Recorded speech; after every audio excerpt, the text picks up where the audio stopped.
This is Hyundai's Ioniq 5. It's an SUV and it's all electric. But does that necessarily mean it's a good city car? No way. You're one of those robot guard dogs, aren't you? Yes, you are. It's Spot. Everybody, this is Spot. Spot, this is everybody. I'm a big fan. Look, believe it or not, I used to be really nerdy and I used to have a blog and I used to follow robots, and your predecessors, which were Big Dog and the other ones, are really uncoordinated. I used to post blog things about them. And now here you are. See, last year, Hyundai bought Boston Dynamics, the robotics company which makes Spot. Well, they bought a big share of it. And they won't tell me why Spot. They won't tell me why. Maybe you will. Anyway, look, Spot, I've got to do a car review. I'm doing an urban review. Is the Ioniq 5 a good urban car? You can join me, but you got to be good, all right? Might go for a run or something a little bit later on, all right? Okay, all right, back to business. Now, those are the time codes right there. Feel free to rifle through it, pretend it's a sock drawer. Nobody's home, you're all by yourself. And if you're watching on YouTube, down there, Spot, down there are the chapter markers. Do the same thing. Now, if you go to carsguide.com.au, you can read my full review, and Spot might even be in it, yeah? All right, and don't forget to like it and subscribe. Everybody is. Come on.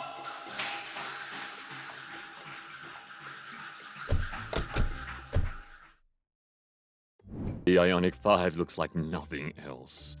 Actually, it looks like this car, the Hyundai Pony. See, the Pony was Hyundai's first big hit back in the 1970s and 80s, and the Ioniq 5 has been designed as a futuristic homage to that hatchback.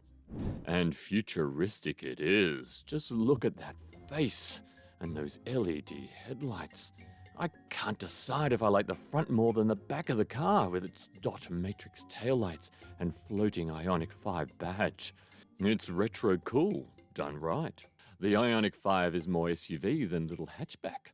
Its wheels have been taken and sent to the furthest corners of the car, giving it the wheelbase of a large SUV while staying the length of a mid-size SUV. And that's good for tight parking spots. It's 4.64 meters end to end. That's 4.22 spots, as you can see. The insides are super quirky too. For a car which is so futuristic on the outside, I'm pretty disappointed by the insides of the Ioniq 5. I mean, look at it. I feel like I'm in an iMac or an Apple computer from 2005 with all the white plastic. There's also this grey plastic which looks like ankle monitor grey plastic. I'm not a huge fan of it. I'm not a massive fan of the white leather interior as well. But at the same time, it's not like a Tesla where you get into a Tesla and you feel like the stupidest kid in class. You don't know what anything does. You get into an Ioniq 5 and everything is where it should be, from the indicators to the windscreen wipers. So yeah, not pretty inside, but functional. Like me. Yes.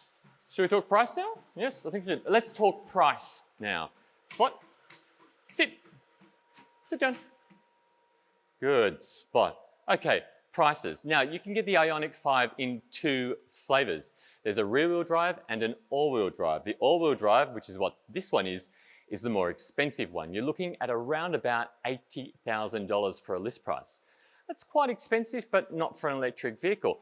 Spot costs $100,000, don't you? And also has some pretty amazing standard features. He's got 5 cameras. He can see in infrared. He can see in 360 degrees. He can operate at minus 20 degrees Celsius. He can carry 14 kilograms. He can run at almost 6 kilometers an hour. And he can do this.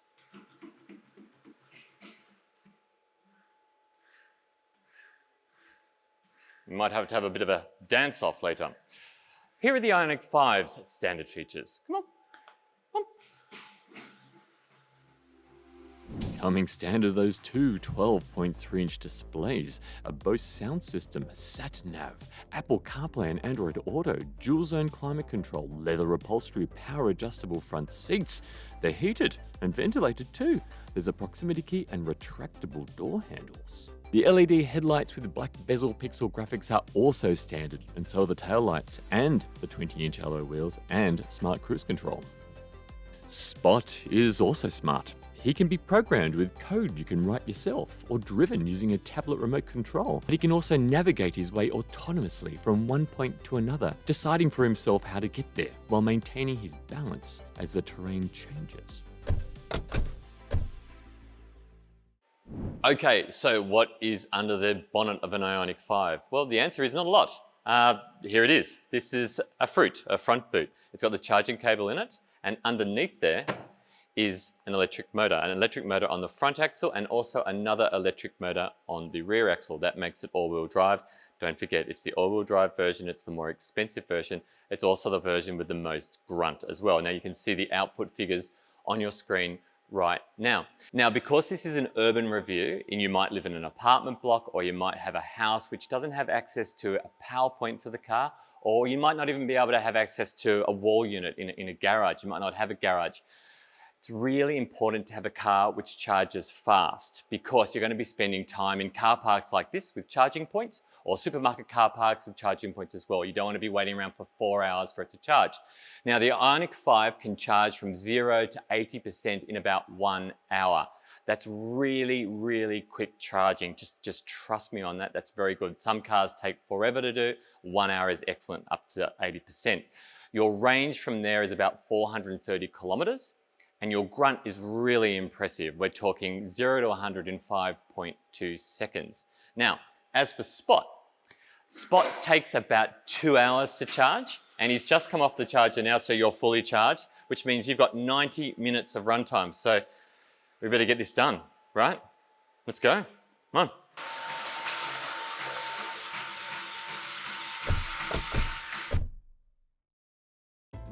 I think the Ioniq 5 is the peak of car evolution.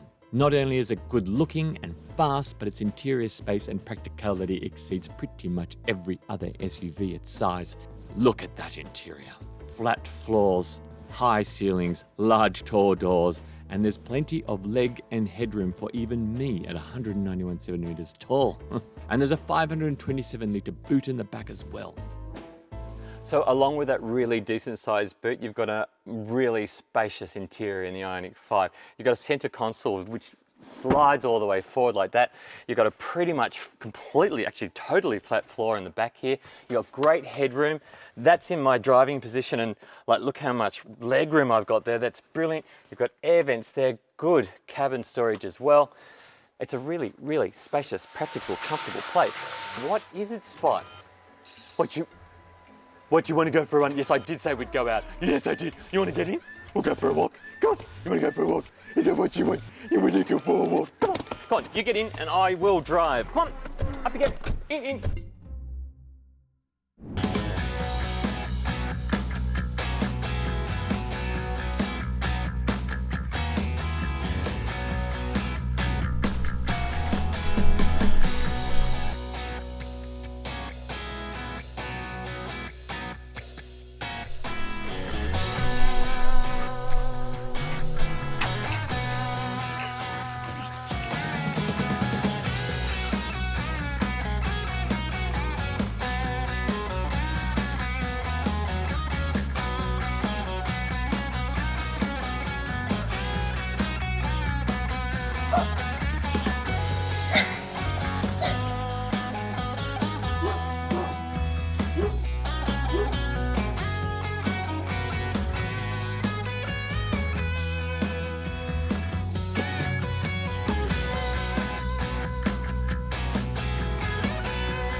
Oh, I am exhausted.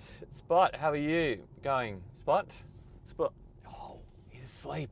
He's all tuck it out. Look at him.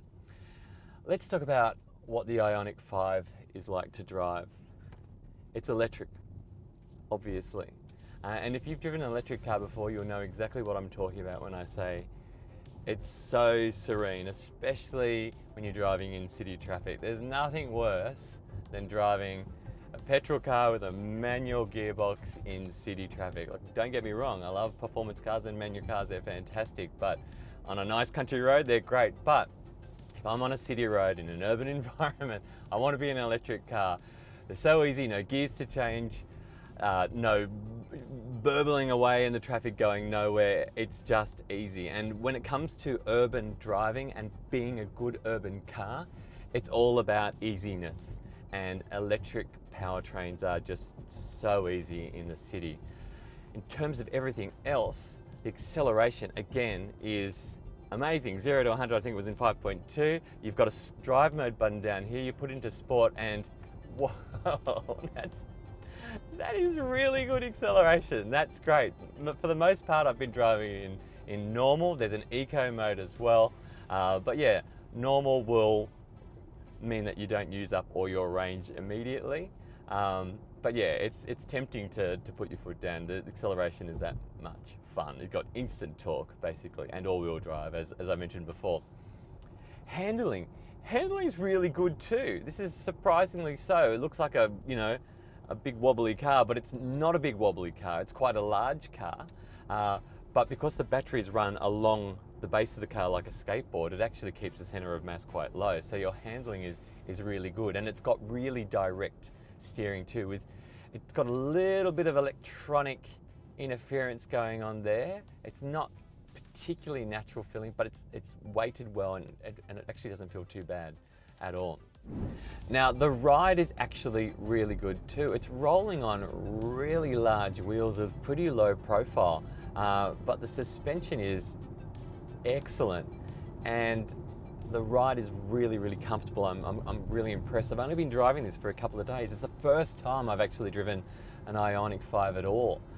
So I am quite impressed. It is, as I mentioned before, quite large at 4.6 meters. It's not a big car, but it's not a small car.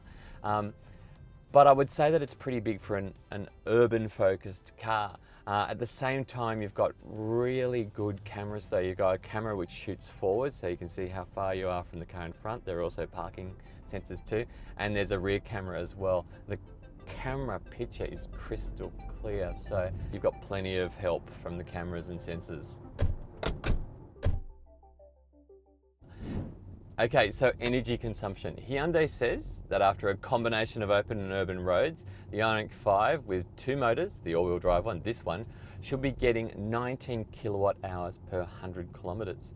Now, we have only done urban roads, and I can tell you that it's got 16.1 kilowatt hours per 100 kilometers actually in my information right here. And that is just urban roads, 16.1 kilowatt hours per 100 kilometers. That's really good. Okay, in terms of the warranty, the Ioniq 5 is covered by Hyundai's 5-year unlimited kilometre warranty. The battery has an 8-year, 160,000 kilometre warranty. Services are a little bit cheaper because there's less moving parts. You're looking at about $340 per service over 5 years, and services are needed every 15,000 kilometres or yearly. Okay, Spot, we're almost home, mate. It's been a big day for you. I hope you don't get in trouble. I mean, you're supposed to be guarding the building. No, you'll be all right. We'll get you home. Come on.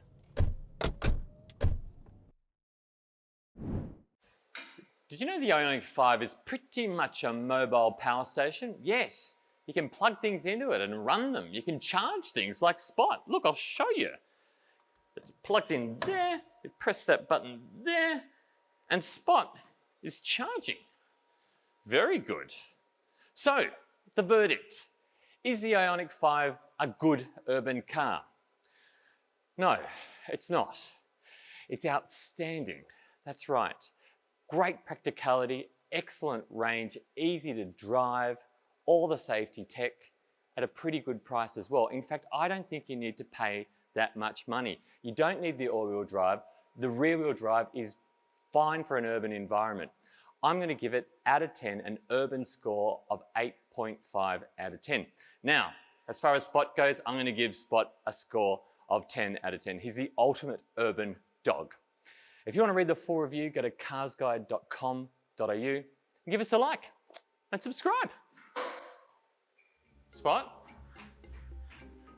Spot? Hey, it's over now. You've got to go back and do your robot guard dog stuff, okay? But it was good. Thank you very much. You're really helpful. Enjoyed it. No, I'm serious. All right, off you go. Robot guard dog stuff. All right? Give us a like and subscribe. Yep. Spot. Stay. Spot.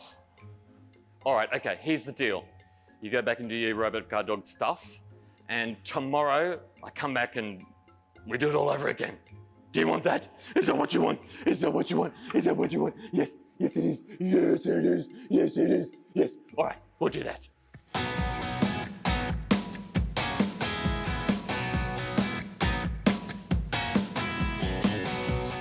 Oh yeah, moves.